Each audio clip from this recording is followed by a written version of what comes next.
Hey everyone, and welcome. Today, we're diving into a topic that affects pretty much all of us, the real estate market. You know how it is? It can feel totally unpredictable.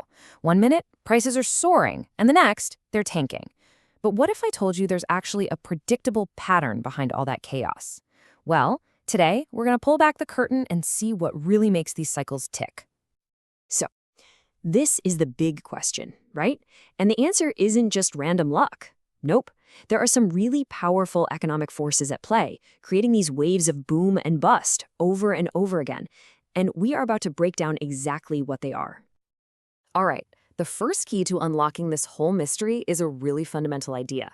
You have to understand that any single property, whether it's a giant office building or a small apartment complex, actually exists in two completely separate markets at the very same time. Okay, so on one side, you've got the asset market. This is where investors are buying and selling the actual building. This is the market that determines the property's value. But then, on the other side, you have the space market. This is where landlords and tenants are leasing the use of the space inside that building. This market determines the property's rental income. Now, these two are definitely linked, but they are driven by very different things. So, to see how these two markets team up to create a cycle, we've got to go back to basics for a second. I'm talking Econ 101, the universal laws of supply and demand. Trust me, it's the key to everything. Let's start with supply. Super simple, right? It's just the amount of stuff that's available. And the core principle here is just common sense. The higher the price you can sell something for, the more of it you're going to be willing to make and sell. And this upward sloping line right here, that's the supply curve. You can see as the price on the side goes up, the quantity supplied along the bottom also goes up. Makes sense. More profit potential means more people want in on the action. Now, here is a really, really important distinction. If only the price changes, we just see a movement along this curve. So a price increase just moves us from point B up to point C. We're supplying more, sure, but the basic rules of the market haven't actually changed. But what if something else changes? Let's say the cost of lumber just goes through the roof. Well, now, at any given price, it's way more expensive to build, so developers are going to supply less. This causes the entire supply curve to shift to the left. That's a fundamental change in the market itself. Okay, now for the other side of the coin, demand. This is how much of something people are willing to buy. And the relationship here is pretty much the exact opposite of supply. The higher the price, the less people want to buy it. You can see that relationship perfectly on this downward sloping demand curve. As the price drops, the quantity people are willing to buy shoots up. It's totally intuitive.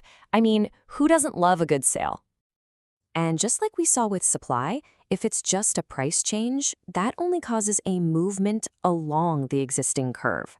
So if the price drops from point B down to C, yeah, the quantity demanded goes up, but the overall desire for that product hasn't really changed in a fundamental way. But what if an outside factor changes? Let's say a huge tech company decides to move its headquarters to town, creating thousands of new high-paying jobs. Well, boom, the entire demand for housing shifts. Now, at every single price point, more people want to buy, so the whole curve moves to the right. That is a fundamental change in demand. Okay, so we've got the basics down. Supply, demand, shifts, and movements. Now we get to the core of it, the single biggest factor that makes real estate totally different, and the very reason it has these crazy cycles. It's unbelievably slow supply. This brings us to a fancy term called inelastic supply. All it means is that while demand for housing can change literally overnight, like when that big company moves to town, the supply of housing absolutely cannot. You just can't snap your fingers and magically create a new apartment building. And here is exactly why. Bringing new real estate into the world is a long, complicated slog. First, you need permits and approvals. That can take years. Then you have to prep the site. Then you have the actual construction. And even after all that, you still have to find people to lease the building. This huge, massive time lag, that's the real engine of the real estate cycle. So you've got this lightning-fast demand clashing with this snail-paced supply. What happens when they collide?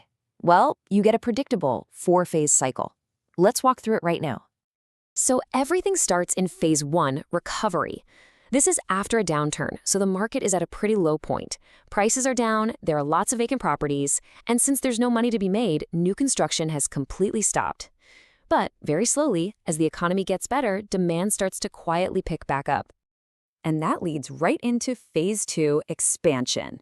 Okay, now demand is really heating up, and it's way, way bigger than the fixed supply of buildings out there. Vacancy rates start to plummet, landlords can start jacking up the rents, and property values start to climb. Seeing all these potential profits, developers finally start breaking ground on new projects. The party is on. This brings us to phase 3, hypersupply. You remember that super long construction timeline we talked about?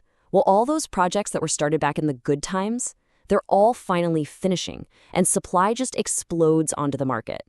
The problem is, this often happens at the exact moment that demand growth is starting to cool off. And suddenly, the market is flooded. Supply has overtaken demand. And that, of course, pushes the market into the final phase, phase 4, recession. Now there's an oversupply of property, and to make it worse, more projects are still being completed, just adding to the problem.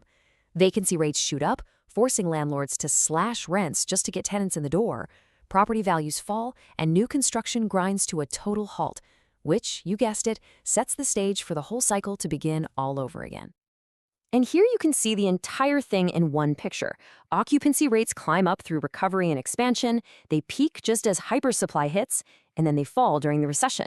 It's this continuous, predictable wave, all driven by that one simple fact, that massive time lag between a change in demand and the market's ability to build new supply.